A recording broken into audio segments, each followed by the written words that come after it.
لکڑی کے کٹنے کا رستہ نہ ہوتا۔ یہ چیز ہمارے اور آپ کے سمجھنے کی ہے کہ ہم ایک دوسرے کے اعوان و انصار بنیں، ایک دوسرے کے مددگار بنیں، تنقید نہ کریں، تنقیس نہ کریں، دوسروں کو کی تحقیر نہ کریں، سب کو اپنے سے بہتر جانیں، اپنے دل کی کیفیت ایسی بنائیں کہ دوسروں کو آگے بڑھائیں، خود پیچھے رہیں۔ ابھی ہمارے استاد محترم مفتی حامد ظفر صاحب رحمانی نے قاری صدیق صاحب بانوی کا تذکرہ فرمایا، بے اختیار مجھ کو اس وقت ان کا واقعہ یاد آیا۔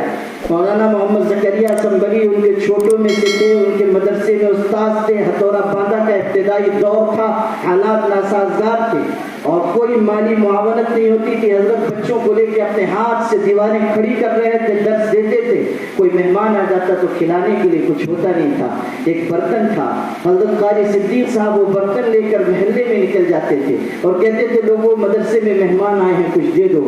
جس طرح بھکاری بھیک کا کٹورا لے کر نکلتا ہے، وہ صاحب نسبت انسان اپنے ہاتھ میں کٹورا لے کر نکلتا تھا اور کوئی روٹی دیتا، کوئی دال دیتا، کوئی سالن دیتا۔ ایک دن مہمان آ گئے، حضرت آرام کر رہے تھے، مولانا زکریا اس وقت استاد سے خود انہوں نے تحریر کیا ہے کہ میں نے سوچا کہ حضرت آرام کر رہے ہیں، خلل ہوگا، میں کٹورا لے کر نکل گیا، دو چار گھر گیا تھا، اتنے میں حضرت اٹھ گئے اور معلوم ہوا کہ میں کٹورا لے کر نکلا ہوں، بس تڑپ کر آئے اور مجھ سے بہت خفگی کے عالم میں کٹورا چھین لیا۔ اس کے بعد فرمایا کہ مولانا آپ عالم ہیں، آپ مفتی ہیں، آپ میرے استاد، آپ میرے مدرسے کے استاد ہیں، آپ کو یہ کام زیب نہیں دیتا، بھیک مانگنے کا کام تو صدیق احمد کو زیب دیتا ہے، یہ کام مجھ پر چھوڑ دیجیے۔ آپ غور کیجئے کہ اتنا بڑا شخص ہے اور تواضع کا یہ عالم، یہ امت اس طرح نہیں بنی ہے، یہ مدارس اس طرح نہیں چلے ہیں، ان مدارس کی جڑوں میں ہمارے اکابر کا خون ہے۔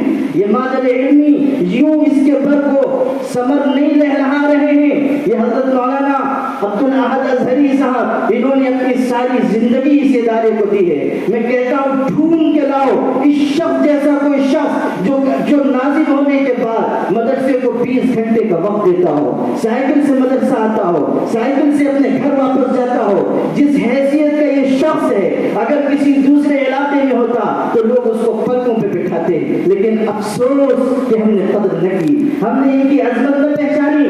آج بڑھاپے میں ہم 100 طرح کی بات کرتے ہیں کہ یہ ایسے ہیں وہ ویسے ہیں، خدا کی قسم تنقید کرنے والے ان کے پیر کی دھول کے برابر نہیں۔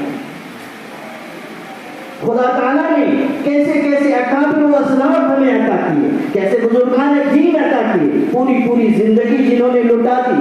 اس وجہ سے یہ مادر علمی کا امتیاز ہے کہ یہ تابندہ ستارے کی طرح پورے ملک میں روشن اور منور ہے۔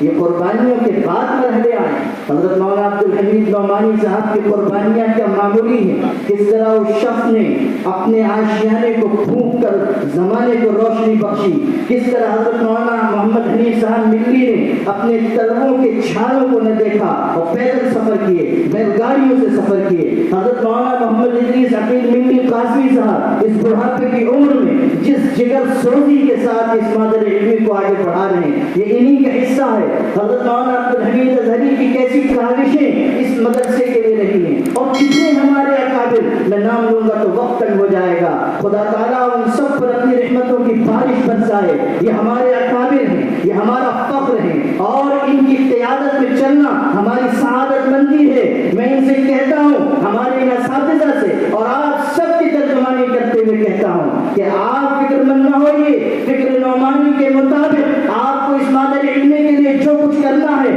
آپ حکم دیجئے۔ آپ کے فرزند اب اتنے بڑے ہو گئے ہیں کہ بڑے سے بڑا بوجھ وہ اپنے کاندھوں پر اٹھا سکتے ہیں۔ ہم آپ کو یقین دلانا چاہتے ہیں کہ آپ حکم دیں گے، تعمیر میں ہم حاضر ہوں گے، جہاں آپ کا پسینہ گرے گا وہ ہمارے خون کے قطرے گریں گے، آپ کا حکم اور اشارہ ہوگا تو ہم وہ کارنامے نمایاں انجام دیں گے کہ جس کا تصور دوسرے اداروں کے فرزندان کر بھی نہیں سکیں گے۔ بس آپ کی دعا، آپ کی سرپرستی، آپ کی توجہات درکار ہے۔ میرے بھائیوں، مہد ملت آپ آئے ہیں، یہاں سے پیغام لے کر جائیے۔ صرف یہ نہ ہو کہ آپ آئے، آپ نے تقریر سنی، آپ لوٹ گئے۔ مدارس اسلامیہ اور معاہد دینیہ جن قربانیوں کے ساتھ آگے بڑھے ہیں انہیں آج ہمیں سمجھنا ہوگا، اس کے مطابق ہمیں بھی جفا کش بننا ہوگا۔ تن آسانی کے راستے پہ نہ چلیے،